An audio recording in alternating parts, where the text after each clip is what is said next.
నమస్తే, welcome to big talk. పశ్చిమాసియా అట్టుడుకుతోంది. ఇరాన్ లక్ష్యంగా ఇజ్రాయెల్, అమెరికా దాడులు చేపట్టాయి. Iran supreme leader Khamenei, Iran అధ్యక్షుడు మసూద్ పెజెష్కియాన్ నివాసం, నిఘా ప్రధాన కార్యాలయం సహా మొత్తం 30 ప్రాంతాలు ఏకంగా ఈ దాడులు జరిగాయి. అనంతరం ఇజ్రాయెల్పై ఇరాన్ ప్రతీకార దాడులు చేపట్టింది. గగనతల రక్షణ వ్యవస్థ ఎప్పటికప్పుడు వాటిని అడ్డుకుంటుందని ఆ దేశ సైన్యం ప్రకటించింది.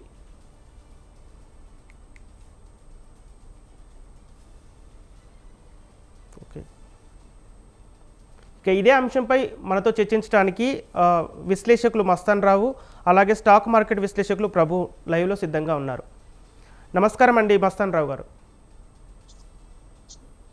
ఓకే అండి, ఇప్పుడు ఇరాన్ లక్ష్యంగా అమెరికా, ఇజ్రాయెల్ ఈ దాడులు చేయడం వెనుక కారణాలు ఏంటి, అసలు ఏంటి, ఈ రెండు దేశాల మధ్య ఎప్పటి నుంచి యుద్ధం కొనసాగుతోంది? గుడ్ ఈవినింగ్ అండి. స్వతంత్ర టీవీ ప్రేక్షకులు, ప్యానెల్లో ఉన్న మీకు కూడా.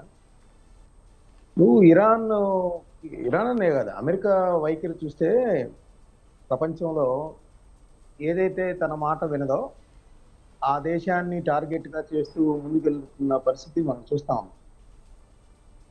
ఇప్పుడు వెనిజులాకి సంబంధించి ఏం చేశారో ట్రంప్ అక్కడ కూడా మనం గమనించిన పరిస్థితి. అదేవిధంగా వాళ్ళకి ఎవరైతే ఎదురు మాట్లాడతారో ఆ విధమైన దుందుడుగా వెళ్తున్న పరిస్థితి ఉంది. ఇప్పుడు ఇజ్రాయిల్, ఇరాన్ మధ్య ఎప్పటి నుంచో ఒక 4.5 దశాబ్దాలుగా ఉన్న పరిస్థితి కూడా మనం చూసాం. వాళ్ళిద్దరికి పొడగెట్టదు.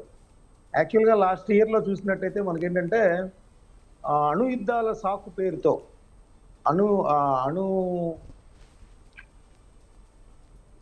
అణువాయుధాలకు సంబంధించి ఇరాన్ దగ్గర చాలా ఉన్నాయని చెప్పేసి దాని పేరుతో అది ఈ పశ్చిమాసియాకి ముప్పు, లేదా అమెరికాకి, ఇజ్రాయెల్కి దేనికైనా ముప్పు వాటిల్తనే ఒక సాకుతో లాస్ట్ ఇయర్లో కూడా ఇరాన్ మీద దాడులకి పాల్పడిన విషయం చూసాం. ట్రంప్ యాక్చువల్గా 2 వారాలు చూస్తానని గడువు ఇచ్చి కూడా 2 రోజుల్లోనే ఇరాన్ దాడులు చేసిన పరిస్థితి. ఆ తర్వాత కొన్ని రోజులకి ఇరాన్ వైఖరి కానీ, లేదంటే మొత్తానికి వాళ్ళిద్దరి మధ్య కొన్ని ఒప్పందాలు కుదరటం కానీ కొద్ది రోజుల్లోనే సమస్య పోయింది అనుకుంటారు.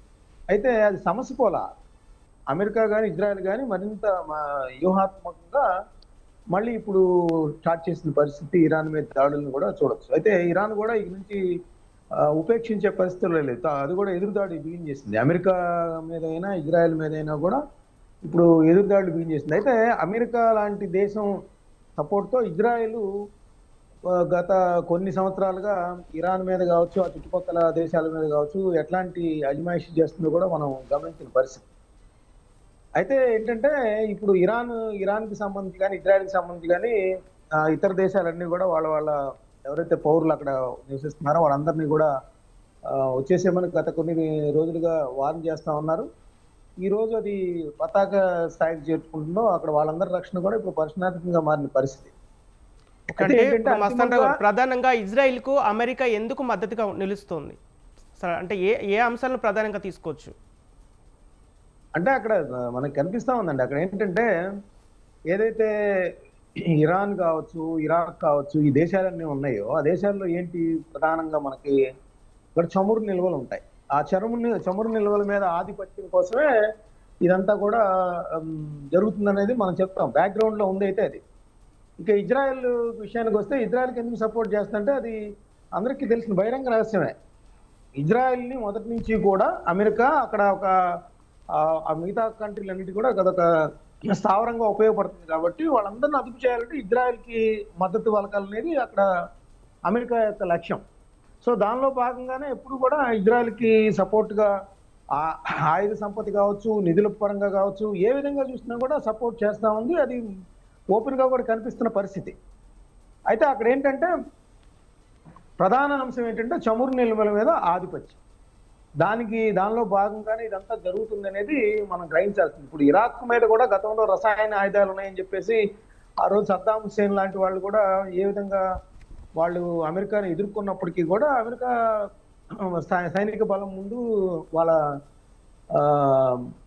ఇతర నిధుల పరంగా కావచ్చు, ఆర్థికంగా కావచ్చు, ఏ విధంగా దెబ్బతీసిందో ఇరాక్ని, అదేవిధంగా సద్దాం హుస్సేన్ ఏ విధంగా ఉరితీసిందో కూడా చూపొచ్చు. వెనిజులా అధ్యక్షుడిని ఏ విధంగా వాళ్ళ దేశంలోకి వెళ్ళి దాడి చేసి అధ్యక్ష భవనం మీద ఏ విధంగా బందీగా పట్టుకొచ్చిందో కూడా చూడొచ్చు వాళ్ళ దంపతుల్ని, వెనిజులాకు సంబంధించిన అధ్యక్ష దంపతుల్ని. అదేవిధంగా ఇప్పుడు చూసినట్లయితే ఏంటంటే ఇరాన్ మీద కూడా ఆధిపత్యం ఈ విధంగా అక్కడ ఆధిపత్యం తీసుకోవటం ద్వారా పేరుకు అణ్వాయుధాలు అది ప్రయోగిస్తుంది, అణ్వాయుధ కేంద్రాల మీద మేము దాడులు చేస్తున్నాం, భవిష్యత్తులో మా మీద ముప్పు రాకుండా ఉండాలంటే ఇప్పుడే వాటిని అంతమొందించాలి, ఇరాన్ అదుపులో ఉంచాలనే వారు చెప్తున్నప్పటికీ కూడా అంతిమ లక్ష్యం అయితే ఇరాన్ అనే దాన్ని కనుక లేకుండా చేస్తే ఇక పూర్తి ఆధిపత్యం దాదాపు 80% ఆధిపత్యం తీసుకోవచ్చు అనేది అమెరికా యొక్క వైఖరిగా కనిపిస్తుంది. దానిలో భాగంగా ఇవన్నీ జరుగుతున్నాయని కూడా మనం చెప్పచ్చు. ఓకే, విశ్లేషకులు ప్రభు గారు, ఇప్పుడు అంటే అమెరికా ఇజ్రాయిల్కి మద్దతు తెలిపితే ఇరాన్ భవిష్యత్ ఏ విధంగా ఉండబోతుంది? ఇప్పుడు వీళ్ళిద్దరు కలిస్తే ఆయన తట్టుకోవడం కష్టమే, కానీ వాళ్ళు గొరిల్లా వార్ లాగా ఉంటుంది, వాళ్ళకి తెలిసిందే కదా. సో ఆ బెలిస్టిక్ మిసైల్స్ ఆల్రెడీ కొంచెం స్టార్ట్ చేశారు అనేది ఉంది. సో దానివల్ల నష్టం తీవ్రంగా ఉండొచ్చు. ఎందుకంటే రెండు సైడ్లు కూడా ఇంటెన్సిఫైడ్ అయితే, జియోపొలిటికల్ టెన్షన్ ఎక్కువ అయితే మరి కష్టమే కదా. ఇప్పుడు యుక్రెయిన్ రష్యా వార్ చూస్తున్నాం, ఎప్పుడేంటి 4 సంవత్సరాలు అయింది, రావణ కాష్టం లాగా కాలుతూనే ఉంది. నిజంగా ఎంత మంది పిల్లలు, చిన్నపిల్లలు చచ్చిపోతున్నారు, ఎంత ఎకనామిక్ బ్యాక్ ఆ కంట్రీ వెనక్కిపోద్ది. సో వాళ్ళ ఇగో కోసం ఆ కంట్రీస్ కానీ జనాల్ని కానీ ఈ రకంగా ఇబ్బంది పెట్టాం. ఒక రకంగా ఇవన్నీ ఇగోస్ వల్లే కదా వచ్చింది. ఆయన మాట వింటే ఒక ఎత్తు, ఆయన మాట వినకపోతే ఇంకొక ఎత్తు.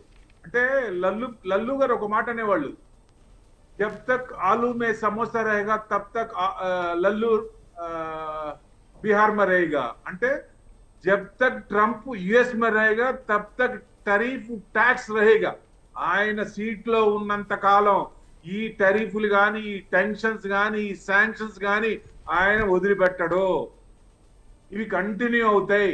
ఇది పిచ్చోడి చేతిలో రాయే ఒక రక్క చూస్తే. ఇది వాళ్ళు ఎందుకు ఓట్లేసామని కూడా ఫీల్ అవుతారేమో ఒక రక్క చూస్తే. ఎందుకంటే ఆయన బిగిన్ చేసింది ఏంటండి, బాగా మేక్ అమెరికా గ్రేట్ అగైన్ అంటే ఏంటి అసలు? They have to pay more tax. Ultimate గా end user has to pay the tax. ఈ రకంగా అన్ని రకాల ఇబ్బంది పెడుతున్నా ఆ యుఎస్ జనాల్లో ఎందుకంత చలనం రావట్లేదు అర్థం కావట్లేదు. వాళ్ళు ఎందుకు రివోల్ట్ అవ్వట్లేదు? ఫస్ట్ టైం 50 స్టేట్స్ లోంచి రివోల్ట్ వచ్చింది, తర్వాత లేదు. సో జియోపొలిటికల్ టెన్షన్స్ అని ఇవన్నీ రావటానికి కారణం ఎవరు? ఇప్పుడు పెద్దన్న పొజిషన్ లో ఉన్నప్పుడు ఏం చేయాలా? డెవలప్డ్ కంట్రీ అన్నప్పుడు డెవలపింగ్ కంట్రీస్ చేయూతనివ్వాలి, పైకి లాగాల, సపోర్ట్ చేయాలి. అది ఒక రకంగా నువ్వే ఊబిలో తాగిపోతున్నావు, మునిగిపోతున్నావు. $38 ట్రిలియన్ డెట్ లో ఉన్నావు. ఆ డెట్ నుంచి $1 trillion interest you have to pay the. ఇప్పుడు బాండ్స్ కానీ వీటి కానీ విత్డ్రా చేస్తారు, వాళ్ళకి అమౌంట్ పే చేయాలి. ట్రేడ్ డెఫిసిట్ ఉంది, ట్రేడ్ డెఫిసిట్ లో నువ్వేమో ట్యాక్స్ వేసి మీకు వస్తువులు పంపిస్తే వస్తువుల మీద ఇన్కమ్ ఉందా అది చూసుకొని నువ్వు అమ్ముకొని ప్రాఫిట్ సంపాదించి అవతల కంట్రీకి డబ్బులు కట్టాల్సిన పోగా ట్యాక్స్ వేసి బ్యాలెన్స్ చేస్తారా? అది ఎంతవరకు కరెక్ట్? అది ఏ రకంగా అంటే కోర్టు కూడా కొట్టేసింది. అంత కొట్టేసినా మళ్ళీ నేను 10% ట్యాక్స్, లేదంటే మళ్ళీ ఇంకో సెక్షన్ తీసుకొచ్చి 15% ట్యాక్స్ అంటే ఇప్పుడు కూడా రిపబ్లికన్ పార్టీ అనేది ఎందుకు రియాక్ట్ కావట్లేదు? ఎవరు ఇప్పుడు అల్టిమేట్ గా ఇది మిడ్ ఆఫ్ ఎలక్షన్స్ ఉన్నాయండి, నవంబర్ లో మిడ్ ఆఫ్ ఎలక్షన్స్ ఉన్నాయి. అది మిడ్ ఆఫ్ ఎలక్షన్స్ లో impeachment guarantee, no doubt at all అయ్యే ఛాన్స్లు ఎక్కువ ఉన్నాయి. ఈ రకంగా చేస్తే ఏ కంట్రీ ఎలా ఉంటుంది? అందులో అంత పెద్దన్న పొజిషన్ లో ఉంటే ఎట్లా? సో డెఫినెట్ గా అవుతుంది. కానీ ఈ లోపల ఎంత నష్టం చేయాలో అంత నష్టం చేయాలి. ఆయన అనుకున్నది, నేను మొనార్క్ని, నేను అనుకున్నది జరగాలి, నేను బట్టిన కుందేలుకి 3 కాళ్ళు, ఎవరు చెప్పినా నేను వినను అన్నట్టుంది ఇది. అరే ఒక యుద్ధం, మన మోడీ గారు చెప్పినట్టు ఒక యుద్ధం జరిగితే ఎంత నష్టం అవుద్ది? ఇది యుద్ధాల సమయం కాదు, చర్చించుకొని మాట్లాడుకుంటే ఇప్పుడు సరిపోద్ది. అవి యుగో వల్లే కదా ప్రాబ్లమ్స్ వచ్చేది. ఇప్పుడు ఆ న్యూక్లియర్ ఉంది, ఎప్పటి నుంచో న్యూక్లియర్ చేస్తారన్నారు, న్యూక్లియర్ అటాక్ చేస్తా ఉన్నారు. ఆ న్యూక్లియర్ నిజంగా వాడితే పరిస్థితి ఏంటండి? చూసాం కదా పాత వార్లు ఎట్లా అయిందో, న్యూక్లియర్ వాడితే ఏమైందో. సో ఇవన్నీ కూడా ఎటు దారితీస్తున్నాయి, ఎంతవరకు దారితీస్తున్నాయి అనేది ఎంతవరకు ఇప్పుడు ఇది ఇన్స్టెంటా, లేకపోతే వాళ్ళని భయపెడటానికి ఏమన్నా చేశారా, లేకపోతే ఇది కంటిన్యూషన్ 40 రోజులు 45 రోజులు వారు నడుస్తుందా, రావణ కాష్టం లాగా కాలుతూనే ఉంటుందా? ఏంటి పరిస్థితి అనేది చూస్తే ఇప్పుడు వాళ్ళు కూడా మీ బెలిస్టిక్ మిసైల్స్ వాడుతున్నారంటే మరి ఇది ఆగేదేం కనపడలా. సో ఇది కంటిన్యూ అవుతూనే అనిపిస్తోంది. ఇక కంటిన్యూ అయితే ఇంకా డెఫినెట్ గా దాని ఎఫెక్ట్ పడుతుంది కదా, ఏ కంట్రీ మీద ఎఫెక్ట్ పడుతుంది, ఎకానమీ దెబ్బతింటది. జనరల్ గా ఏమవుతుంది ఇప్పుడు ప్రభు గారు, ఇప్పుడు అంటే ఇప్పుడు ఇరాన్ ఇప్పుడు ఈ దాడులతో ఇరాన్ ఎలాంటి చర్యలు తీసుకోబోయే అవకాశాలు ఉన్నాయి ముందు? ఇప్పుడు ఇరాన్ తట్టుకోవటం ఒక రకంగా కష్టమే, వాళ్ళిద్దరు ఉంటే. కానీ సార్ నేను లైవ్ లో ఉన్నాను వేరే ఛానల్, అందువల్ల ఎత్తలేకపోతున్నాను. హలో చెప్పండి సార్. ప్రభు సారీ సారీ. వీళ్ళు కనుక సపోజ్ వీళ్ళు 100% చేశారనుకోండి, కనీసం 30-40% అన్నా చేస్తారుగా. నష్టం అనేది ఇద్దరికీ ఉంటుందిగా. అందుట్లో బెలిస్టిక్ మిసైల్స్ లో వాడినప్పుడు నష్టం భయంకరంగా ఉంటుంది, దాన్ని ఆపలేం. సో ఎక్కడైతే యుఎస్ వాళ్ళ మిలిటరీ ఆర్మ్డ్ ఫోర్సెస్ ఎక్కడైతే ఉన్నాయో, వాళ్ళ న్యూక్లియర్ ఎక్కడెక్కడ మిడిల్ ఈస్ట్ లో ఎక్కడెక్కడ ఉన్నాయో వాటిని అన్నిటిని కూడా అటాక్ చేస్తాను. ఆయన 12 ప్లేస్ సెలెక్ట్ చేసుకున్నాడు ఆయన. సో ఇప్పుడు ఈ రెండు దేశాల యుద్ధ దాడుల్లో అంటే ఏ దేశానికి ఎక్కువ నష్టం జరిగింది? ఇప్పుడు ఎక్కువ నష్టం అంటే వాళ్ళిద్దరు కలిస్తే ఇరాన్కే ఎక్కువ. అల్టిమేట్ గా యుద్ధంలో లాంగ్ టర్మ్ కనుక కంటిన్యూ అయితే ఇరాన్ నిలబడలేదు, యుఎస్ కి ఎవరు నిలబడలేరు. ఎందుకంటే వాళ్ళ జీడిపి కానీ వాళ్ళ ఇది కానీ డెవలప్డ్ కంట్రీ కదా. సో వాళ్ళని తట్టుకోవాలంటే కష్టం. వాళ్ళకున్న ఆర్మ్ ఫోర్స్ కానీ ఇవన్నీ ఆర్మ్స్ కానీ ఎక్కువ. సో వాళ్ళ ఆర్మ్స్ అమ్ముకోవటానికే కదా ఇదంతా. అసలు మామూలుగా ఒక రకంగా యుద్ధాలు పెట్టేది. ఫస్ట్ నుంచి కూడా మన యుఎస్ ట్రాక్ రికార్డ్ చూడండి, గోపి గోడ మీద పిల్లి. ఎందుకంటే ఎవరికైనా ఇద్దరు గొడవ పెట్టి వాళ్ళ ఇద్దరికి అమ్ముతారు, మళ్ళీ ఒకరికే కాదు. అటు అమ్ముతారు ఇటు అమ్ముతారు. అంటే అమెరికా మద్దతుతోనే ఇజ్రాయెల్ ఈ పెట్టరేగిపోతుంది అనుకోవాలా ఈ దాడులకి? ఇప్పుడు నెతన్యాహు ట్రంప్ ఏం చెప్పిందంటే ఆయన చేస్తాడండి. అది ట్రంప్ ఏది చెప్తే అది చేస్తాడు ఆయన, డౌటే లేదు. సో దాని అనుకున్నా వాళ్ళకి ఎందుకంటే ఎప్పటి నుంచో వాళ్ళిద్దరికి ఫుట్ హోల్డ్ ఉంది. యుఎస్ కి ఫుట్ హోల్డ్ దాంట్లో మిడిల్ ఈస్ట్ లో ఉంది. వాళ్ళ ఇంటెలిజెన్స్ అండ్ టెర్రరిజం కానీ న్యూక్లియర్ థ్రెట్స్ కానీ రీజనల్ పాలిటిక్స్ కానీ వీళ్ళందరికీ ఉంది. కాబట్టి ఆయన చెప్పింది మాట వింటారు. యుఎస్ చెప్పిన మాట వీళ్ళు ఎట్టి పరిస్థితిలో వింటారు. సో దాని అనుగుణంగానే రియాక్ట్ అవుతోంది. సో యాక్చువల్ గా ఇరాన్ కి యుఎస్ కి రావాలి, మధ్యలో ఇజ్రాయెల్ వచ్చింది. ఇజ్రాయెల్ ని అటాక్ చేసి అంటే ముందు ఆయన ఉండడు, ఎగదొస్తాడు ముందు ఆయనకి చేసి వాళ్ళని ఇది చేసి మళ్ళీ యుద్ధాన్ని ఏదో ఒక రకంగా నేనే ఆపానని ఏదో ఒక రోజు చూడండి, ఈ 10 రోజులా లేదా 20 రోజులా అని కరెక్ట్ గా చెప్పలేం. కానీ యుద్ధాన్ని నేనే ఆపాను అని చెప్పకపోతే అప్పుడు అడగండి, మళ్ళీ ఆయనే ఆపుతాడు ఎక్కడో చోట ఆపేసి నాకు నోబెల్ ప్రైజ్ కావాలి నేను యుద్ధాన్ని. ఓకే మస్తాన్ రావు గారు, ఇప్పుడు అమెరికా ఇజ్రాయెల్ కలిసి ప్రత్యక్ష దాడులు చేసినా కూడా ఎందుకు అంటే ఇరాన్ లొంగిపోవటం లేదు? అంటే ఇరాన్ బలం ఏంటి, బలహీనత ఏంటి? సార్ ఇప్పుడు ఇరాన్ వెంటనే లొంగిపోవడానికి ఆ దేశం ఏదో అల్లర్సిల్లది కాదు కదా, దానికి కూడా సైనిక సంపత్తి ఉంది. ఏ విధంగా ఎదుర్కోవాలో అమెరికాను కూడా సవాల్ చేస్తున్న పరిస్థితి. ఇప్పుడు ఐతుల్లా ఖొమైనీ ఉన్నారు కదా, ఇక్కడ విషయం ఏంటంటే అమెరికా 2 విధాల దెబ్బతీస్తా ఉంది. ఇరాన్ లో రకంగా ఏంటంటే అక్కడున్న ఎవరైతే పాలకులు ఉన్నారో వాళ్ళ మీద పెద్ద ఎత్తున ప్రజల్లో నిరసన వ్యక్తం అవుతుంది. దేశవ్యాప్తంగా ఇరాన్ దేశవ్యాప్తంగా నిరసన ప్రదర్శనలు జరుగుతూ ఉన్నాయి. దాన్ని ఓ పక్కన అమెరికా ప్రేరేపిస్తుందని చెప్పేసి ఇరాన్ పాలకులు అంటా ఉన్నారు. ఖొమైనీ కావచ్చు, ఇంకా మిగతా వాళ్ళకు సంబంధించిన ఎవరైతే పాలకులు ఉన్నారో వాళ్ళందరూ కూడా. దానికి ఏంటంటే ఇజ్రాయెల్ని అమెరికా చర్యల్ని ప్రోత్సహిస్తున్న వాళ్ళే ఈ నిరసనలో పాల్గొంటున్నారని చెప్పేసి ఎవరైతే నిరసనకు పాల్పడతా ఉన్నారో, నిరసన ప్రదర్శనలు చేస్తా ఉన్నారో వాళ్ళ అందరి మీద అణిచివేత ప్రారంభిస్తే దగ్గర 3117 మంది దాకా చనిపోయిన పరిస్థితి. దానిలో ఎక్కువ మంది ఏమంటదంటే ఇరాన్ ఏం చెప్తుందంటే వీళ్ళందరూ కూడా అమెరికాకి లేదంటే ఇజ్రాయెల్కి అనుకూలంగా వ్యవహరిస్తున్నారు, అందుకనే నిరసన ప్రదర్శనలో పాల్గొంటున్నారు అంటది. అసలు మాకేం సంబంధం లేదు, అక్కడ పాలకుల మీద ఎవరైతే ఇరాన్లో ఉన్నారో వాళ్ళ యొక్క పరిపాలన మీద నిరసన వ్యక్తం అవుతున్న నేపథ్యంలోనే ప్రజలంతా కూడా బయటకు వచ్చి రోడ్ల మీద నిరసనలు చేస్తా ఉన్నారు. దాన్ని అణిచివేస్తా ఉన్న పరిస్థితి అని చెప్పేసి అమెరికా కానీ ఇజ్రాయెల్ కానీ ప్రకటిస్తున్న పరిస్థితి.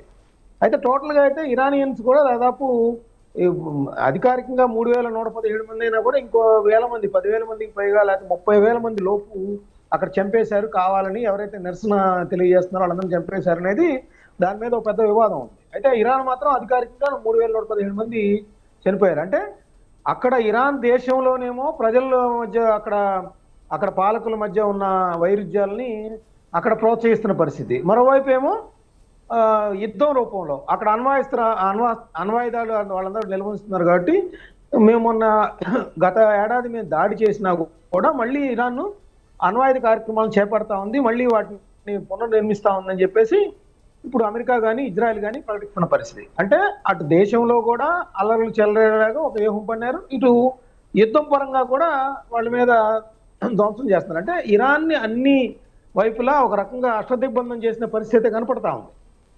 ఓ పక్కన అమెరికా లాంటి బలమైన దేశం ఇజ్రాయెల్ కి సపోర్ట్ చేస్తా సైనిక సంపత్తి అత్యధికంగా ఉన్నప్పుడు ఇరాన్ ఈ రెండు దేశాలను తట్టుకోవడం చాలా కష్టమైన పని.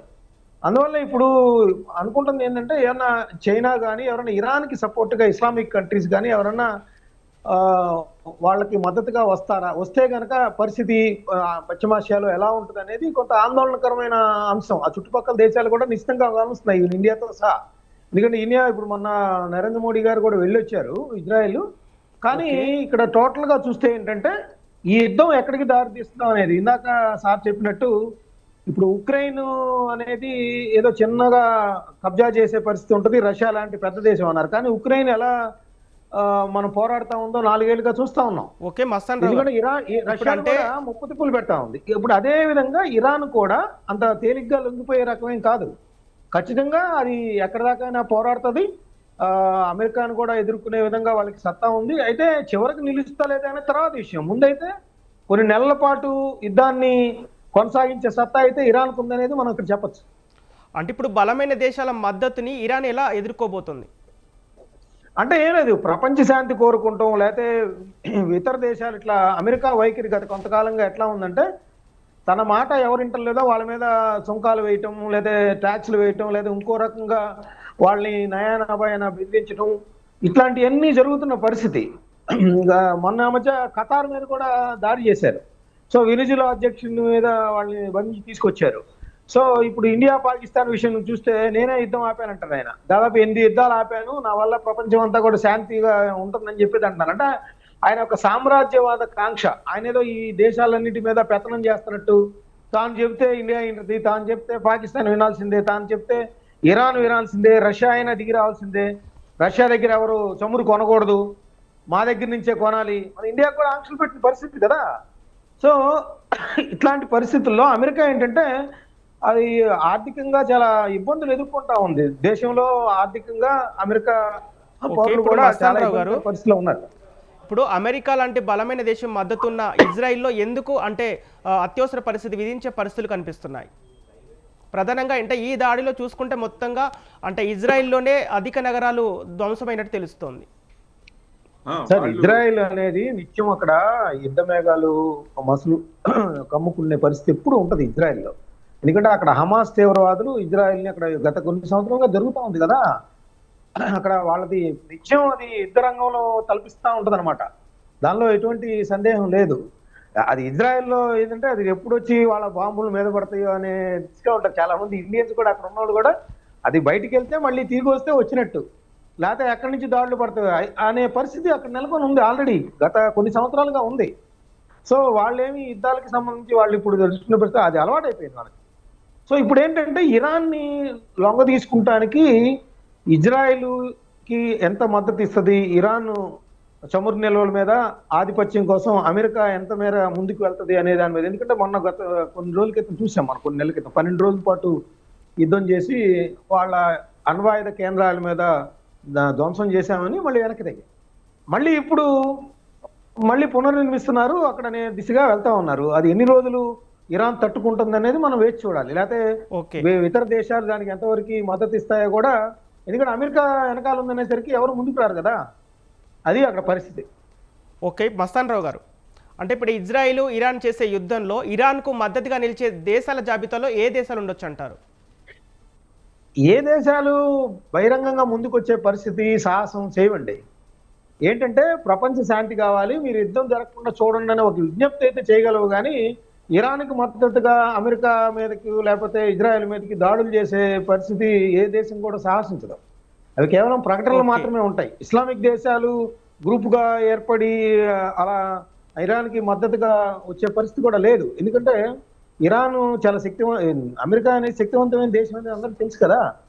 సో దాంతో పోయి ఎవరు కూడా కొరివితో తలగొక్కున్నట్టు దాంతో పెట్టుకోరు. ఇప్పుడు అదే అమెరికా యొక్క గర్వం ఏంటంటే నా జోలికి ఎవరు రారు కాబట్టి మేము చెప్పినట్టు వినాలి అనేది ఎవరికైనా ఇప్పుడు ఇరాక్ గతే పడుతుంది అనేది చూపిస్తా ఉన్నారు వాళ్ళు.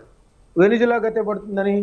ఇప్పుడు చైనా లాంటి బలమైన దేశం, రష్యా లాంటి బలమైన దేశంతో పెట్టుకుంటే అప్పుడు మూడో ప్రపంచ యుద్ధానికి దారితీసే పరిస్థితులు ఉంటాయి. ఎందుకంటే వాళ్ళు ట్రంప్ మాట వినే పరిస్థితి లేదు. అందుకని ఏంటి, ట్రంప్ రష్యాకి ఏ విధంగా ఇతర దేశాల నుంచి వ్యాపార వ్యవహారాలని దెబ్బతీయాలి, తద్వారా రష్యా ఆదాయాన్ని తగ్గించాలి, రష్యాను ఒంటరి చేయాలనేది. అదేవిధంగా చైనా మీద కూడా వేశారు, కానీ వాళ్ళ పప్పులు ఉడకట్లా. కేవలం కొన్ని బలహీనమైన దేశాలు లేదా అమెరికాని ఎదుర్కోలేని దేశాలు ఏవైతే ఉంటాయో వాటిలో కూడా మైన్స్ కానీ లేదంటే చమురు నిల్వలు కానీ వీటిని టార్గెట్గా చేసుకుని అమెరికా ముందుకు వెళ్తుంది అనేది ఇక్కడ అందరికీ కనిపిస్తున్నాం సార్. ఓకే ప్రభు గారు, ఇప్పుడు ఇజ్రాయిల్ ఇరాన్ చేసే దాడిలో అంటే ఇండియా నలిగిపోతుంది అనుకోవాలా? అంటే ఈ యుద్ధ ప్రభావము ఇండియాపై ఏ విధంగా ఉంటుంది? ఎవరికైనా యుద్ధం వచ్చినప్పుడు వేరే కంట్రీస్ కూడా కొంచెం ఇబ్బంది పడతాయి. మన ప్రైమ్ మినిస్టర్ గారు కూడా చెప్పారు కదా, 4 days మన స్టూడెంట్సే మన అక్కడ ఉన్నప్పుడు ఇక కాదు, ఇది అవ్వదు, ఇది గ్యారంటీగా జరుగుద్ది, యుద్ధం ఆగే పరిస్థితి లేదు అనుకున్నప్పుడు డిక్లేర్ చేశారు. మన అలాంటప్పుడు ఇబ్బందే కదా. మన స్టూడెంట్స్ కూడా వేరే కంట్రీస్ లో ఉండి చదువుకునే వాళ్ళకి, అక్కడ ఏమైనా ఉద్యోగం చేసే వాళ్ళందరికీ ఇబ్బంది కదా. ఇమీడియట్ గా వచ్చేసేయండి, ఇండియాకి వచ్చేసేయండి అని డిక్లేర్ చేశారు. మనమే కాదు వేరే కంట్రీస్ అందరికి చేశారు. అంటే ఇబ్బందులు అనేది అందరికి ఉంటాయి, ఏ కంట్రీకైనా ఉంటాయి. ఇట్లాంటివి రాకూడదు యుద్ధం. అంటే మీరు వేరే కంట్రీస్ ఎవరు సపోర్ట్ చేస్తారంటే వాళ్ళు ఇప్పుడు ఆ చుట్టూ ఉన్న కంట్రీస్ కొన్ని సిరియా కానీ, ఇరాక్ కానీ, వెనుజులా కానీ, వెనుజులా చూసాం ఈ మధ్య ఆయన అటాక్ చేసింది. వాళ్ళందరికీ భయమే కదా. ఒక యుఎస్ లో పెట్టుకోవాలంటే ఇబ్బంది. ఎందుకంటే ఆయనకున్న ఆర్మ్డ్ ఫోర్స్ ఏ కంట్రీకి లేవు. ఆయన్ని తట్టుకోవాలంటే ముందు కొంత నష్టపోవాలి. నష్టపోయి తర్వాత ఎక్కడికో అన్నప్పుడు కష్టం కదా. ఆయనతో గెలుస్తామా లేదా అనేది తర్వాత క్వశ్చన్. ముందు చాలా ఇబ్బంది. సో డెఫినెట్ గా అట్లా పెట్టుకోవటం అనేది డెఫినెట్ గా ఆయనతో పెట్టుకోవడం కష్టమే అవుతుంది. అందుకే ఎవరు కూడా డైరెక్ట్ గా సపోర్ట్ రారు, వచ్చి మేము కూడా ఉన్నాం అని చెప్పలేరు. ఇప్పుడు రష్యా కూడా నేనున్నానని చెప్పి ముందుకు రాలేదు. అంటే ఇప్పుడు భారత్ పాకిస్తాన్కి యుద్ధాన్ని ఆపిన ట్రంప్ ఎందుకు అంటే ఇజ్రాయిల్ ఇరాన్ మధ్య యుద్ధాన్ని ఎందుకు ఆపడం లేదు? దాంట్లో ఉన్న దాగి ఉన్న ఆంతర్యం ఏమిటి? అంటే రాజకీయ దురుద్దేశం దాగి ఉంది అనుకోవాలా? ఆ మాట ఎవరు చెప్పారండి? యుద్ధం ఆపాలని ఎవరు చెప్పారు? మన మోడీ గారు డిక్లేర్ చేశారా? అదే కదా ఆయన కోపం, ఆయన ఇగో. మన మీద ఇంత ట్యాక్సులు 50% ట్యాక్స్ వేయటానికి అదే కారణం. ఆయన చెప్పింది నేను ఆపానని చెప్పినప్పుడు మన ప్రైమ్ మినిస్టర్ గారు చెప్పింది అది ఆయన వల్ల కాదు, మామూలుగా ట్రేడ్ టాక్స్ లో జరిగింది అన్నట్టు ఆయన చెప్పినప్పుడు ఆయన చేసింది యాక్సెప్ట్ చేయలేదు, ఖండించలేదు. ఇప్పుడు ఆయన చేసింది నేనే ఆపాను అన్న దాన్ని అది ఇదైపోయింది. సో మరి మన గవర్నమెంట్ ఏమి అవును యుఎస్ ప్రెసిడెంటే ఆపారు యుద్ధాన్ని అని చెప్పలేదు కదా ఎక్కడ. ఆ కోపంతోనే కదా మన మీద అంత రకంగా. అసలు చైనా వాళ్ళు మనకంటే ఆయిల్ ఎక్కువ కొనే వాళ్ళ మీద ట్యాక్స్ లేకుండా అందరికంటే మన మీద 50% ట్యాక్స్ వేసే. ఫ్రెండ్ అనుకుంటేనే బాగా ఇబ్బంది పెట్టే. ఇప్పుడు అందరితో పాటు 18% అంటే 10% 15%కి వచ్చాయి. సో ఈ 10% ఇవన్నీ కూడా ఎగ్జిక్యూటివ్ ఆర్డర్స్ అండి, నిలబడవు, ఎట్టి పరిస్థితుల్లో నిలబడవు. ప్రెసిడెంట్ చేసేది ఎగ్జిక్యూటివ్ ఆర్డర్సే. ఆయనకి ఏదైనా స్టాట్యూట్ కావాలంటే బిల్ పాస్ అవ్వాలి. బిల్ పాస్ అవ్వాలంటే అక్కడ కాంగ్రెస్ లో బిల్ పాస్ అవ్వాలి, హౌస్ ఆఫ్ రిప్రజెంటేటివ్ కానీ సెనేట్స్ లో కానీ పాస్ అవ్వాలి. ఎందుకంటే ఆ వాటిల్లోనే ఆయన పార్టీలోనే ప్రభ తగ్గుతోంది. ఇప్పుడు 45 ప్రెసిడెంట్స్ మొత్తం తీసుకుంటే ఇప్పుడున్న ఈయన 45 దాంట్లో 45 ప్రెసిడెంట్ కి ఈయనకు ఉన్న ప్రభ టోటల్ ఇన్ఫ్లుయెన్స్ తీసుకుంటే చాలా తక్కువ ఉంది. లీస్ట్ ఆఫ్ ద లిస్ట్ లో ఆయనే ఉన్నారు అంటే అక్కడ అర్థమవుతుంది. సో డెఫినెట్ గా నేను తొందరలో సీట్ లో ఉండకపోవచ్చు. సో తదను అనుగుణంగా ఈయన చేయాల్సింది ఏదన్నా బ్యాలెన్స్ ఏదన్నా ఉంటే వాటి మీద అటాక్ చేసి ఇది చేసుకుందామని తప్ప ఇంకా వేరే ఛాన్స్ లేదు. ఇది కూడా భయపెడదామనే ఉద్దేశంతోనే ఒక రకంగా చిన్నగా కొన్ని స్టేట్లు అటాక్ చేసినట్టు తెలుస్తోంది. కానీ ఇక్కడ నుంచి రిటాలియేటేషన్ వచ్చినప్పుడు, ఇరాన్ నుంచి రిటాలియేట్ అయినప్పుడు అది ఫ్లేర్ అప్ అవుతుంది. ఎంతవరకు ఫ్లేర్ అప్ అవుతుంది అనేది మనం ఈ రాత్రి గడిస్తే గానీ తెలియదు. అది ఎంతవరకు నష్టం, ఎంత అటు నుంచి ఇటు అనేది, ఎంత టెన్స్ ఉండేది అనేది. సో ఆ సిచ్యుయేషన్ మనకి రేపు మార్నింగ్ కానీ తెలియదు. అక్కడ ఏం జరుగుతుందో ఇమీడియట్ గా మనం చెప్పలేం కదా. సో అది ఫ్లేర్ అప్ అవుతుంది. అది ఫ్లేర్ అప్ కాకూడదు. అది ఆజ్యం పోస్తున్నారు, దాన్ని కంటిన్యూగా పెరుగుతోంది. అది అన్ని రకాలుగా నష్టమే అండి, అన్ని రకాలుగా నష్టమే. సో ఇది ఇట్లాంటివి రాకూడదు అనుకుంటే కంటిన్యూగా ఈ 2026 లో ఈ ఫిబ్రవరి, ఈ జనవరి నుంచి వస్తూనే ఉన్నాయి, ఏదో ఒక ఇష్యూలు వస్తూనే ఉన్నాయి కంటిన్యూస్ గా. ఓకే మస్తాన్ రావు గారు, అంటే ఇప్పుడు ఈ రెండు దేశాల యుద్ధంతో అంటే భారత్కి ఎలాంటి నష్టాలు కలిగే అవకాశాలు ఉన్నాయి?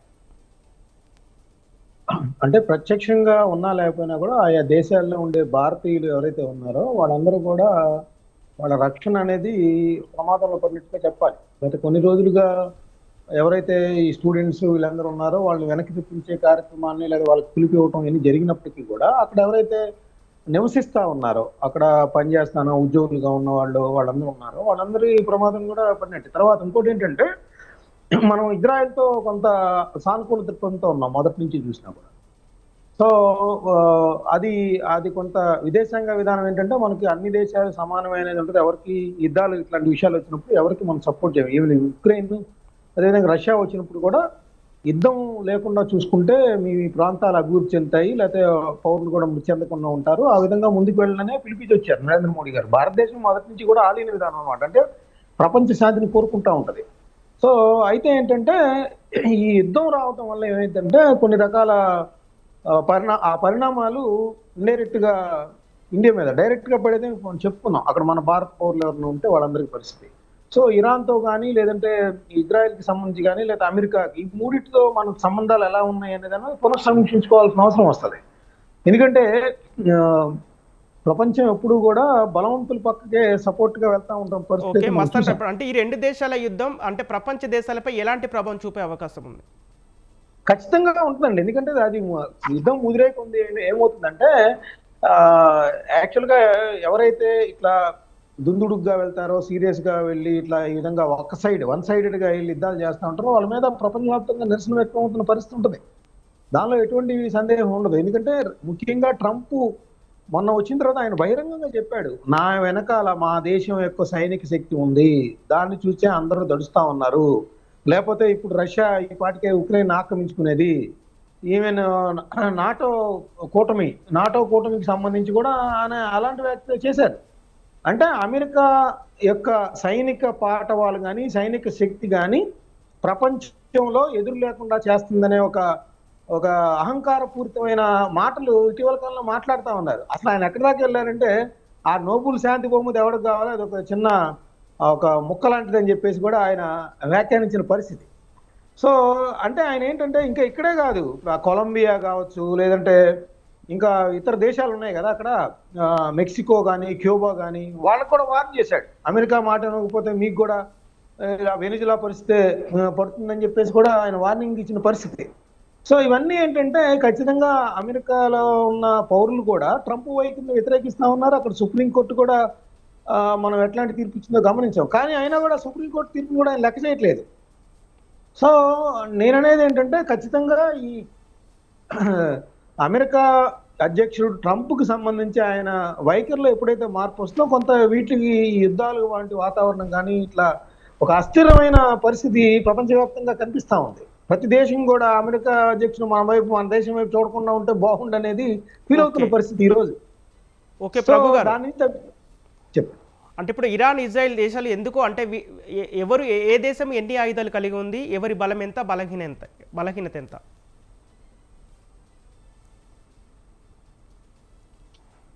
ఇజ్రాయెల్, ఇరాన్ దేశాలు ఎవరి దగ్గర ఎన్ని ఆయుధాలు ఉన్నాయి, ఈ బలహీనతలు ఏంటి, బలాలేంటి ఈ రెండు దేశాల మధ్య? ప్రభు గారు, ఇప్పుడు మెయిన్ యుఎస్ ఆర్మ్ ఫోర్స్ ఎక్కువ, దాంట్లో 30%, 40% కూడా ఉండదు. ఇప్పుడు మెయిన్ అసలు మనకి జనరల్ గా ఎఫెక్ట్ ఏంటంటే యుద్ధాలు వచ్చినప్పుడు క్రూడ్ ఆయిల్ పెరుగుద్ది. క్రూడ్ ఆయిల్ పెరిగింది అనుకోండి మనకి ఇబ్బందే, ఒక రకంగా చూస్తే ఎకనామిక్ ఇది సెట్ బ్యాక్ అవుద్ది. మెయిన్ అది చూడాలి. ఎనర్జీ డిస్ట్రప్షన్స్ అవుతాయి. అంటే మనకి ఇండియా నుంచి ఎక్స్పోర్ట్స్ 80% ఇది ఉంది, ఆయిల్ ఇది కానీ via Hormuz, straight of Hormuz నుంచి. సో అక్కడి నుంచి దాని వల్ల ఏమైనా ఇబ్బందులు పడ్డప్పుడు అది ఆ బ్యారల్స్ ఆయిల్, క్రూడ్ ఆయిల్ అనేది కొంచెం ఇదవుతుంది, ఫ్లేరప్ అయ్యే ఛాన్సులు ఉంటాయి, ట్రేడ్ లాస్లు ఉంటాయి.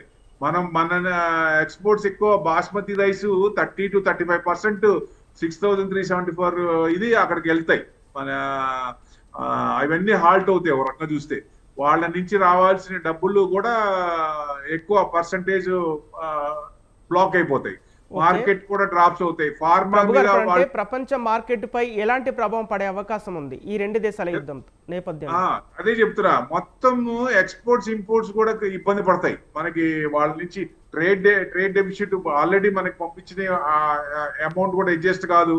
సో ఇప్పుడు మనం రైస్, బాస్మతి రైస్ కూడా 6,374 crores దాదాపు 30-35% పంపిస్తాం మనం అక్కడికి. అది బ్లాక్ అయిపోతున్నట్టే కదా, చాలా ఇదైపోద్ది. ఫార్మా ఇది పంపిస్తాం, సో మార్కెట్ డ్రాప్ అయ్యే ఛాన్సులు ఉంటాయి. యుఎస్ టరీఫ్స్ కూడా ఇంకా ఇరాన్ మీద 25-75% ట్రేడ్, వాటి మీద కొంచెం జంప్స్ కానీ, లెదర్ మీద కానీ, సీ ఫుడ్ కానీ ఇవన్నీ పెరిగే ఛాన్స్ ఉంటాయి. అంటే మెయిన్ చాబార్ పోర్ట్ దగ్గర సెట్ బ్యాక్ వస్తుంది. సెట్ బ్యాక్ వచ్చినప్పుడు సెంట్రల్ ఏషియా అంతా కొంచెం ఇబ్బంది పడే ఛాన్స్ ఉంటుంది. ఆ షట్ డౌన్ అయింది అనుకోండి, కొంచెం ఇబ్బంది అన్ని కంట్రీస్ కూడా. ఎందుకంటే ఆ పోర్ట్ ద్వారా కొన్ని షిప్మెంట్స్ అన్ని దేశాలకు వెళ్తుంటాయి కాబట్టి ఆ ఎఫెక్ట్ మిగతా దేశాల మీద పడతాయి. సో ఎకానమీగా దెబ్బతింటది. మెయిన్ ఒక రకంగా చూస్తే దాన్ని ఆయన అనుగుణంలో తీసుకొని, అంటే ఆయన కంట్రోల్గా తీసుకొని ఆ చాబార్ పోర్ట్ కంట్రోల్ చేయాలనే ఉద్దేశం కూడా ఉంది ఆయనకి. ప్లస్ అక్కడ ఏంటంటే రేర్ ఎర్త్ మెటల్స్, యురేనియం ఉంది అక్కడ, యురేనియం కూడా కంట్రోల్ చేసుకోవాలి, ఆయన తీసుకోవాలి. ఎందుకంటే ఇప్పుడు రేర్ ఎర్త్ మెటల్స్ కూడా చైనా దాదాపుగా 70% వరల్డ్ మొత్తం వాళ్ళ కంట్రోల్లో ఉన్నాయి కొన్ని రేర్ ఎర్త్ మెటల్స్.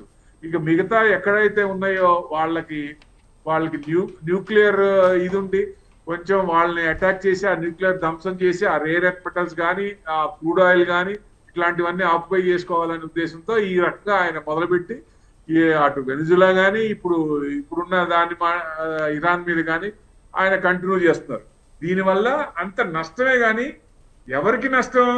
ముందు యుఎస్కే నష్టం. First of all US is degrading, it's a defaming, dedollarisation అవుతోంది. అది అర్థం కావట్లేదు కనుక ఇట్స్ ఎ టైటానిక్ షిప్ అది.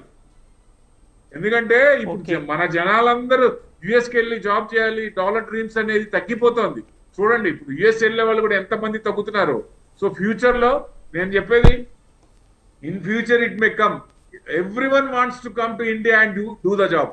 ఇట్లాంటి లీడర్ కనుక మనకుంటే, సో అది మనం చూస్తామా, మన ముందు తరం చూస్తుందా, ఆ ముందు తరం చూసి చెప్పలేం. కానీ సో ఇట్లాంటి యుద్ధాలు రాకుండా సరైన లీడర్ కనుక ఉంటే, ఇలాంటి కంట్రీస్ యుద్ధాలు లేకుండా ఉంటే కరెక్ట్ పొజిషన్కి వెళ్తాం. సో ఇప్పుడు వాళ్ళు డిగ్రేడ్ అవుతున్నారు కాబట్టి వెస్ట్రన్ పవర్స్ నుంచి సౌత్ ఏషియన్ పవర్స్ కి మారుతోంది. ఆ బ్రిక్స్ అనేది పెరుగుతుంటే ఆయన వెన్నుపూసలో వెనుకొస్తోంది. తదనుగుణంగా ఎప్పుడైతే డాలర్ డిఫేమ్ అవుతుందో, ఎప్పుడైతే డాలర్ ఏదైనా ట్రేడ్ చేసినప్పుడు ఆ ట్రేడ్ లో డాలర్స్ లో ట్యాక్స్ కట్టరో, ఆ కట్టకపోవడం తగ్గుతోంది. ఐఎంఎఫ్ఏ చెప్పింది కొంత పర్సెంటేజ్ 10 to 15% తగ్గిందని లాస్ట్ ఇయర్ జరిగిన దానికి, ఇప్పటికి డాలర్ లో జరిగిన దానికి. సో వాళ్ళకి అందుకనే భయం పుట్టుకుంది. సో అందుకనే వాళ్ళు ఎవరైతే వినట్లేదో వాళ్ళ మీద కంటిన్యూస్ గా ఇక అటాక్ చేయడం మొదలు పెట్టారు. సో అది ఎంతవరకు, పెద్దన్న పొజిషన్ లో ఉన్నప్పుడు నువ్వు మంచి చేస్తే, ఇంటి పెద్ద ఉన్నప్పుడు మంచి చేస్తే అందరు వింటారు. నువ్వు మంచి చేయకుండా నువ్వు అనుకున్న మార్గంలో ఉండి అంటే ఇప్పుడు మస్తాన్ రావు గారు, అంటే ఈ దాడులు ఇప్పటితో ఆగే సూచనలు కనిపిస్తున్నాయా? ఒకవేళ ఇప్పుడు ఈ దాడుల వెనుక ఉన్నది ఎవరు అసలు? ఇందాక మీరు అడిగారు ఇరాన్ ఇజ్రాయెల్ సంబంధించి ఎలా ఉన్నారు ఏంటంటే, సైనిక ఫోర్సుల విషయానికి వస్తే ఇరాన్ దాదాపు 9,60,60,000 మంది సైనికులతో, ఒక రకంగా ఇజ్రాయెల్తో పోలిస్తేనేమో సెంతనగా ఇజ్రాయెల్ దాదాపు 1,70,000 మంది మాత్రమే ఉన్నారు. అయితే ఇజ్రాయెల్ సపోర్ట్ ఏంటి? అమెరికా. ఇరాన్కి ఏంటంటే వాళ్ళకు కూడా ఆయుధాలు ఉన్నాయి, కానీ ఇజ్రాయెల్తో పోల్చుకుంటే ఆ విషయంలో కొంత వెనకబడి ఉందని చెప్పాలి. ఇంకోటి ఏంటంటే, ఇంకా అసలు ఇజ్రాయెల్కి ఎన్ని ఆయుధాలు ఉన్నాయనేది పక్కన పెడితే, అమెరికా నుంచి ఏవి కావాలంటే అవి వచ్చేస్తాయి కదా. ఇరాన్ దెబ్బతీయడానికి. అంటే సో ఇప్పుడు ఇక్కడ ఇజ్రాయెల్ ఎందుకు అంత సైనిక సంపత్తి శక్తివంతమైన కానీ దేశం? ఆయుధాలు కానీ సమస్య కాదు అక్కడ. ఇజ్రాయెల్ ఏంటంటే చెప్పండి. ఇజ్రాయెల్ ఎందుకు ఇంత శక్తివంతమైన దేశంగా ఉంది? అదే అమెరికా బ్యాక్గ్రౌండ్, అమెరికా ఎప్పుడు సపోర్ట్ గా ఉంటది కాబట్టి ఇజ్రాయెల్ కి ఎప్పుడు అన్ని విధాల ఆర్థికంగా కావచ్చు, సైనిక పాఠవాలకరంగా కావచ్చు, ఆయుధాలని సప్లై చేసే పరంగా కావచ్చు, ఇజ్రాయెల్ మొదటి నుంచి కూడా అది శక్తివంతమైన దేశంగా ఉంది. ఎందుకంటే ఎన్నో దాడులు తట్టుకొని ఇప్పటికి కూడా కంట్రోల్ చేయగలుగుతుంది. అందరిని చుట్టుపక్కల ఎవరైతే ఉన్నారో వాళ్ళందరూ కూడా ఇజ్రాయెల్ కన్నెత్తి చూడాలంటే ఇజ్రాయెల్ వైపు వాళ్ళు చాలా సాహసం చేసినట్టు అనమాట. సో అందుకనే అది వాళ్ళ రక్షణ పేరుతో, ఇజ్రాయెల్ రక్షణ పేరుతో చుట్టుపక్కల వాళ్ళందరినీ కంట్రోల్లో ఉంచుతూ ఉంటుంది. అందులో ఇరాన్ కి సంబంధించి కూడా విషయం ఏంటంటే ఇజ్రాయెల్ని ఎప్పుడైనా దెబ్బ కొట్టగలిగేది ఇరానే కాబట్టి, అది ఆర్థికంగా అక్కడ చమురు నిల్వలు ఉన్నాయి కాబట్టి, అందువల్ల ఇరాన్ని కనుక పూర్తి స్థాయిలో దెబ్బతీస్తే ఇక అక్కడ మిగతా దేశాలన్నీ కూడా మిన్నకుండా ఉంటాయనేది ఇజ్రాయెల్ వ్యూహం. అది అమెరికా కూడా. అమెరికా దానికి ఏంటి, అక్కడున్న చమురు నిల్వల మీద ఆధిపత్యం వస్తుంది. ఒకవేళ అమెరికా ఇరాన్ మీద యుద్ధం చేసి ఇజ్రాయెల్ని ప్రోత్సహించిన పరిస్థితుల్లో అక్కడ గెలుపొందితే ఏమవుతుందంటే ఖచ్చితంగా అక్కడ చమురు నిల్వల మీద దాని ఆధిపత్యం వస్తుంది. ఇప్పుడు చమురు వ్యాపారం మొత్తాన్ని కూడా చేతిలోకి పెట్టుకోవాలి కదా. మనం చూడొచ్చు అక్కడ రష్యాకి సంబంధించి చమురు మనకు చౌకగా వస్తుందని మన కంపెనీలన్నీ అక్కడ కొంటా ఉన్నాయి. అక్కడ మీరు కొనడానికి వీల్లేదు. ఆ రష్యా డబ్బులు తీసుకెళ్లి ఉక్రెయిన్తో యుద్ధం చేస్తుంది. అందువల్ల అక్కడ ఉక్రెయిన్ యుద్ధంలో ఇంకా రష్యా ఆధిపత్యం వహిస్తే పరిస్థితి అని చెప్పేసి దాన్ని దెబ్బతీయడానికి మీరు అక్కడ చమురు కొనొద్దు అని చెప్పేసి మనకు కాదు, ఎవరైతే కొంటా ఉన్నారో వాళ్ళందరూ కూడా మేము చౌకగా ఇస్తాం ఇక్కడ. ఇప్పుడు ఈ రెండు దేశాల మధ్య ఈ యుద్ధమే వస్తే ప్రపంచ యుద్ధం వచ్చే అవకాశాలు ఉన్నాయా? ఒకవేళ ప్రపంచ యుద్ధమే వస్తే ఈ రెండు దేశాల్లో ఏ దేశం నష్టపోయే అవకాశం ఉంది? ప్రపంచ యుద్ధం వస్తే అసలు అన్ని దేశాలు నష్టపోతాయి కదండి. ప్రపంచ యుద్ధం అంటే నేనేంటంటే ఇప్పుడు ప్రపంచం అంతా కూడా ఈ విధమైన యుద్ధ వాతావరణాలు ఎవరికి నచ్చట్లేదు, అభివృద్ధి వైపే చూస్తూ ఉన్నారు. అయితే ఏంటంటే అమెరికా లాంటి దేశం వాళ్ళ ఆయుధాలను అమ్ముకుంటానికో, లేకపోతే కొన్ని దేశాలు ఉన్నాయి వాటి ఏంటంటే చైనా కావచ్చు, రష్యా కావచ్చు, వీళ్ళకేంటంటే యుద్ధాలు ఎక్కడైతే జరుగుతూ ఉంటాయో అక్కడ ఆయుధ వ్యాపారులు వాలిపోతూ ఉంటారు. వీళ్ళ యొక్క యుద్ధ తయారీ కంపెనీలన్నీ కూడా, ఆ ఆయుధ తయారీ కంపెనీలన్నీ కూడా అవి సేల్ కావాలి కదా. సేల్ అవ్వాలంటే ఏంటి, ఎక్కడో చోట యుద్ధాలు జరుగుతూ ఉండాలి. సో ఆ విధమైన ఇబ్బందులు కూడా ఉన్నాయి. వాటి ఆయుధాలను అమ్ముకుంటానికి కూడా యుద్ధాలను ప్రోత్సహిస్తున్న పరిస్థితి కూడా ఇక్కడ మనకు అక్కడక్కడ కనిపిస్తూ ఉంటాయి. సో అది ఒకటి. రెండోది ఏంటంటే అక్కడ ఎక్కడైతే ఇప్పుడు ఉక్రెయిన్ కి సాయం చేస్తూ ఉంటారు అమెరికా వాళ్ళు, అక్కడేంటి అక్కడ మినరల్స్ కానీ అట్లాంటివన్నీ కూడా వాళ్ళ దేశానికి తరలించాలనేది అమెరికా ఉద్దేశం. అది అక్కడ బహిరంగంగా అక్కడ ఉక్రెయిన్ అధ్యక్షుడు వచ్చినప్పుడు కూడా అదే విధమైన చర్చలు సాగే కదా, మీకు మేము సపోర్ట్ చేస్తున్నాం, ఆయుధాలు ఇస్తున్నాం కాబట్టి ప్రపంచ యుద్ధానికి దారి తీస్తే అంటే భారత్ ఎవరికి మద్దతు ఇచ్చే అవకాశం ఉంది? అసలు ప్రపంచ యుద్ధానికి దూరంగానే మిగతా అన్ని కూడా మొదలుకుంటాయండి, దానిలో అనుమానం ఏం లేదు. ఇరాన్ కోసమో లేకపోతే ఇంకొకరి కోసమో వెళ్ళిపోయి వాళ్ళ దేశాల మీద ఆ ప్రమాదాన్ని తెచ్చుకునే పరిస్థితుల్లో ఏ దేశం ఉండదు. ఏదైనా ఏంటంటే ఈ కూటమి దేశాలు వెళ్ళి విజ్ఞప్తి చేసి ఆ పరిస్థితి వస్తాయి తప్పితే ఒక దేశాన్ని కాపాడుకుంటానికి మిగతా అన్ని దేశాలు వెళ్ళి సపోర్ట్ చేస్తాయనేది కష్టం. అయితే ఏంటంటే అమెరికా ట్రంప్ దుందుడుకు వైఖరితో కయానికి కాల్దువి అన్ని దేశాల మీద ఇష్టారాజ్యంగా పిచ్చోటి చేతిలో రాయిలాగా వెళితే కనుక అప్పుడేమన్నా దానికి ఎదురు తిరగడానికి అట్లాంటి యుద్ధాలు వచ్చే అవకాశం ఉంది. కానీ ఇప్పుడు ఇరాన్ మీదకి వస్తుంది కదా అమెరికా కానీ ఇజ్రాయెల్ని, వాటిని ఎదుర్కొనడానికి మిగతా దేశాలని ఇరాన్ సపోర్ట్ చేసే పరిస్థితి లేదు. అయితే దాన్ని మధ్య శృతి మించితే అప్పుడు ఎట్లాంటి పరిస్థితి దారితీస్తాయి అనేది భవిష్యత్తు చెప్పాలి. అయితే యుద్ధాన్ని ఎవరు కోరుకోవట్లేదు. ఓకే ప్రభు గారు, అంటే ఇప్పుడు ఈ రెండు దేశాల మధ్య ఆర్థిక కానీ మతపరమైన ద్వైపాక్షిక రాజకీయ కారణాలు ఏమైనా దాగి ఉన్నాయంటారా? ఇది ఈగో వార్ అండి. ఇది ఆయన మాట వినాలంతే. ఇది వరల్డ్ వార్ కి దారి తీయదు. ఎందుకు తీస్తుందండి? ఎవరైనా ఎందుకు కోరుకుంటారు వార్స్ అనేది? ఎందుకు కోరుకుంటారు అసలు? ఇప్పుడు అన్ని దేశాలు, చిన్న చిన్న దేశాలు, పెద్ద దేశం యుఎస్ తోనో వాళ్ళిద్దరు కలిస్తే రష్యా టెక్నాలజీలో ఫెంటాస్టిక్, మార్వెలెస్, అసలు ఎడ్యుకేషన్ లో మార్వెలెస్.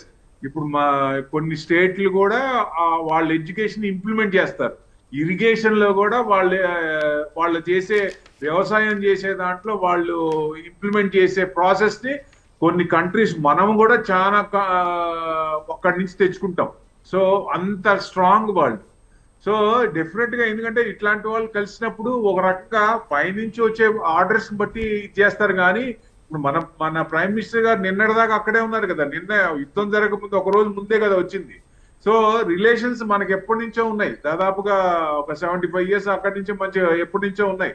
ఇప్పుడు చూసుకుంటే అట్లా ఎవరు కూడా కోరుకోరు యుద్ధాలు కావాలి. ఇప్పుడు ప్రతి చిన్న ఇష్యూకి ట్రంప్ చేసే పిచ్చి పనులకి వరల్డ్ వార్ వస్తుంది అనుకోవటం ఎందుకు? అసలు ఏ రకంగా వస్తుంది వరల్డ్ వార్?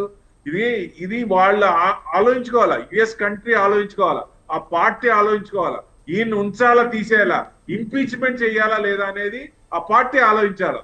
ఇప్పటికీ ఇంకా మేలుకోపోతే వాళ్ళకే నష్టం, వేరే వాళ్ళకి వరల్డ్ వార్ రాదు, ఏం రాదు, యుఎస్కే నష్టం. ఎందుకంటే ఇప్పుడు జరగాల్సిన నష్టం జరుగుతోంది, ఇంకా జరిగితే వాళ్ళ అధపాతాలకు వెళ్ళే అవకాశాలు ఎక్కువ ఉన్నాయి అతి తొందరలో. ఎందుకంటే $38 trillion డెట్ ఇంకా ఇంకా చేస్తుంటే ఇంకా ఎంతకాలం అని ఇదవుతుంది. అది అది సంవత్సరం డెట్ పెరుగుతుంటే ఎందుకంటే ఇప్పుడు ఫారెక్స్ రిజర్వ్స్ ఉంటాయి, ఫారెస్ట్ రిజర్వ్స్ అందరూ డాలర్ రిజర్వ్స్ తగ్గించుకుంటున్నారు. ఎందుకండి?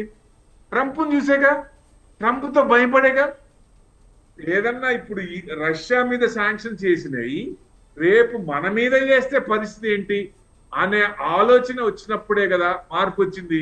డాలర్స్ నుంచి గోల్డ్ రిజర్వ్స్ పెంచుకుంది, సెంట్రల్ బ్యాంక్స్ అన్ని కొనుక్కునేది. ఆ మార్పు ఎక్కడి నుంచి వచ్చింది? ఆయన చేసే శాస్త్రం బట్టేగా.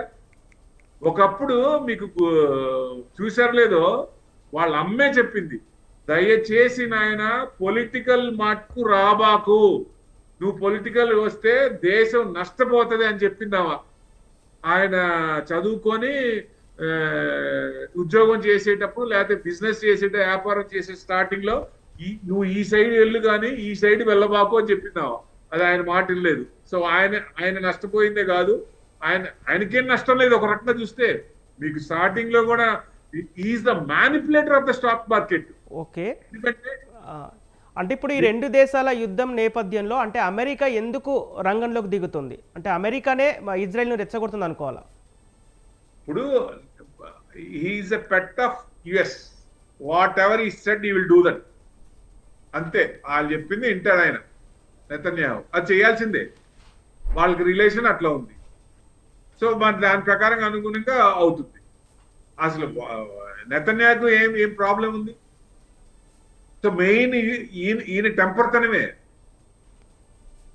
ఈయన టెంపర్తనం వల్లే ఇవన్నీ వస్తున్నాయి. వరుస పెట్టి వన్ బై వన్ బయటకు వస్తున్నాయి. కొత్త ఇష్యూస్ అన్ని వస్తున్నాయి. ఇది ఎంత వస్తాయి, ఎంతకాలం వస్తాయి, ఎంత భరించాలి? వాళ్ళు పోనీ యుఎస్ లో వచ్చింది, వాళ్ళు నష్టం పోతున్నారు అంటే అది ఓకే, వాళ్ళ కర్మ అనుకోవచ్చు. ఇదేంటి అన్ని దేశాలను ఇబ్బంది పడ్డం ఏంటి ఈ రకంగా? ఇప్పుడు వెనిజులా చూడండి, ఆయిల్ కోసం ఆయన అబ్డక్ట్ చేశారు. ఇప్పుడు నేను ఆయిల్ అమ్ముతాను అంటాడు. ఎగ్జిమ్ మొబైల్ ని వాళ్ళు తరిమి కొట్టారు వెనిజులా నుంచి. ఇప్పుడు మళ్ళీ ఎగ్జిమ్ మొబైల్ వెళ్ళి అక్కడికి వెళ్ళి వ్యాపారం చేయమంటాడు. అంటే ఆయిల్ చేసి సంపాదించుకోవాలని. అంటే బిజినెస్ తప్ప రిలేషన్స్ కానీ ఏమి మెయింటైన్ చేసే ఇది లేదు. ఎందుకంటే యూరోపియన్ తో కూడా ఇన్ని సంవత్సరాలు డిఫెన్స్ సెక్టార్ లో వాళ్ళకి ఎంత పర్సంటేజ్ ప్రతి సంవత్సరం కూడా ఇన్వెస్ట్మెంట్ చేసిన దానికి నేను చెయ్యను, మీరు చేసుకోండి అన్నప్పుడే ఒకటి. ఒక రకంగా మనం మెచ్చుకోవచ్చండి, ట్రంప్ను మనం మెచ్చుకోవచ్చు. ఎందుకు అంటే ఇండియాలో ట్యాక్స్లు ఎక్కువ, నో డౌట్ ఎట్ ఆల్. ఎంత పర్సెంటేజ్ 30% స్లాబ్ కూడా 42% పే చేస్తున్నారు. అంటే ₹1 చేసేవాళ్ళు 42% కట్టాలి. అంటే దాని ప్రకారంగా వేరే కంట్రీస్ లో అందరూ ఎవరైతే హెచ్ఎన్ఐ క్లయింట్స్ ఉన్నారో వాళ్ళందరూ బయటకు వెళ్ళే అవకాశం ఉంటే గనక అక్కడ ఉంటే సిటిజన్షిప్ కానీ ఇట్లాంటివి వచ్చే అవకాశాలు ఉన్నప్పుడు అక్కడికి వెళ్ళి ఇన్వెస్ట్మెంట్ చేస్తారు. అంటే మన క్రీమ్ మొత్తం వెళ్ళిపోతుంది బయటికి. సో ఈ ప్రాబ్లమ్స్ అన్ని ఉన్నాయి. ట్యాక్స్లు ఎక్కువ అనే భావన ఉంది. ఇప్పుడు జిఎస్టీ 4 స్లాబ్ నుంచి 2 స్లాబ్ ఎందుకు వచ్చిందండి? బికాస్ ఆఫ్ ట్రంప్ గొడవ చేపట్టే కదా దాని నుంచి దీనికి వచ్చింది. యూరోపియన్ ట్రేడ్ డీల్ కానీ మనకి యూకే ట్రేడ్ డీల్ కానీ యూరోపియన్ ఒకప్పుడు మనల్ని ఎట్లా చూసింది? ఓకే, అంటే ఇప్పుడు ఈ రెండు దేశాల యుద్ధము నేపథ్యంలో అంటే మొత్తంగా ఏ రంగం మీద ఎక్కువ ప్రభావం చూపే అవకాశం ఉంది? అంటే ఎకానమీ దెబ్బతింటుంది. రంగం అని ఒకటి ఉంది. ఎకానమీ దెబ్బతింటే ఏ రంగం ఉంటుందండి బాబు? మార్కెట్ పడుతుంటే అన్ని విధాలుగా నష్టపోతాం కదా. ఇప్పుడు ఇప్పుడు నిఫ్టీ తీసుకోండి, నిఫ్టీ 50 తీసుకోండి, నెగిటివ్ డౌన్ అయినప్పుడు, ఎకనామిక్ కన్సర్న్స్ నెగిటివ్ ఉన్నప్పుడు, జియోపొలిటికల్ టెన్షన్స్ ఉన్నప్పుడు ఒక రంగం ఇది ఉంటుంది కదా, 15 సెక్టార్స్ మొత్తం డౌన్ లోనే ఉంటాయి కదా. ఓకే ఏ సెక్టర్ చూసినా డౌన్ ప్రభు లోనే గారు, అంటే ఉంటాయి. ఇప్పుడు ఈ దాడులు ఇలాగే కొనసాగితే, ఈ రెండు దేశాల మధ్య యుద్ధాలు ఇలాగే ఉంటే తదుపరి కార్యాచరణ ఏ విధంగా ఉంటుంది? రాజకీయంగా కానీ ప్రపంచంగా కానీ ఏ విధంగా, ఎలాంటి పరిణామాలు చోటు చేసుకునే విధంగా ఉంటుంది? ఇప్పుడు ఇది కంటిన్యూ విపరీతంగా ఎంతవరకు అనేది లాంగ్ టర్మ్ లో వాళ్ళు నిలబడతారా లేదా, వీళ్ళు కంటిన్యూ చేస్తారా అనేది. ఎందుకంటే ఇగో సాటిస్ఫాక్షనే, ట్రంప్ ఇగో సాటిస్ఫాక్షన్ అయితే ఇమీడియట్ గా ఆపుతాడండి. లేదు అంటే కంటిన్యూ చేస్తారు. అది కంటిన్యూ అయితే ఇరాన్ ఎక్కడ దాకా ఉండగలదు, ఎక్కడ దాకా తట్టుకోగలదు. తట్టుకోకుండా ఇప్పుడు చైనాను రష్యా వాళ్ళు సపోర్ట్ చేస్తారా, సపోర్ట్ చేస్తే ఎంతవరకు వెళ్తుంది, ఆ ఇష్యూలన్నీ ఇప్పుడు మనం చెప్పలేం. పోను యుద్ధం జరుగుతున్నప్పుడు ఇప్పుడు యుక్రెయిన్ ఏమైంది, బలిపశువు అయింది. యూరోపియన్ యుఎస్ఏ కదా సపోర్ట్ చేసింది. చివరిలో ఏం చేశారు, ఆయన్ని బలిపశువు చేశారు, జనాల్ని చంపారు, పిల్లల్ని చంపారు యుక్రెయిన్ లో. అల్టిమేట్ గా ఏమైంది, ఆయన ఆక్యుపై చేసిన ల్యాండ్ మొత్తం వెనక్కి ఇచ్చేయాల్సి వచ్చింది రష్యాకి. అదే ముందు చేస్తుంటే ఇంత నష్టం ఉండేది కాదు కదా. రేపొద్దున ఇది కూడా అంతే అవుద్ది. ఓకే.